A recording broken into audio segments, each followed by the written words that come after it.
അടുത്തു നിൽക്കുന്നവരിൽ മാത്രമല്ല അകലെ നിൽക്കുന്നവരിൽ കൂടി ഇറങ്ങിത്തിരിക്കേണ്ട ഒരു ബാധ്യത ഓരോ ക്രിസ്ത്യാനിക്കുമുണ്ട് എന്ന് ഓർമ്മിപ്പിക്കുന്നതാണ് ഇന്നത്തെ ഗോസ്പൽ. ഒരു നാട്ടുനടപ്പിൻ്റെ സംസാര രീതിയെ തന്നെ ക്രിസ്തു ഒന്ന് ചോദ്യം ചെയ്ത് അതിനെ പുതിയൊരു തലത്തിലേക്ക് കൊണ്ടെത്തിക്കുകയാണ്. യേശു പറഞ്ഞു തുടങ്ങുന്നത് ഇങ്ങനെയാണ്: അയൽക്കാരനെ സ്നേഹിക്കുക, ശത്രുവിനെ ദ്വേഷിക്കുക എന്ന് പറഞ്ഞിട്ടുള്ളത് നിങ്ങൾ കേട്ടിട്ടുണ്ടല്ലോ.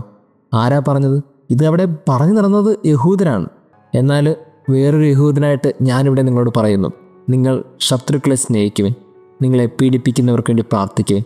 പുതിയൊരു രീതിയാണ്. ഇത് കേട്ടപ്പോൾ യഹൂദർക്ക് പിടിച്ചില്ല. ഈ അതിർവരമ്പുകളില്ലാതെ ചിന്തിക്കാൻ ഒരാൾ കഴിയുന്നുണ്ടെങ്കിൽ അയാൾക്ക് ക്രിസ്തുബോധമുണ്ട് എന്നാണ് അർത്ഥം. അതിർവരമ്പുകൾ അത് മനുഷ്യനെ ഒരപ്പൻ്റെ മക്കളാണ് എന്നൊരു ചിന്തയിൽ നിന്ന് അകറ്റി നിർത്തും. നമ്മളൊക്കെ ഒരപ്പൻ്റെ മക്കളാണ് എന്ന് ഈ ഭൂമിയെ പഠിപ്പിക്കാൻ വിളിക്കപ്പെട്ടവരാണ്. അതാണ് ക്രൈസ്തവ മതത്തിൻ്റെയും ഒരു ക്രിസ്ത്യാനിയുടെയും വ്യത്യസ്തത. ദൈവം നമ്മെ അനുഗ്രഹിക്കട്ടെ.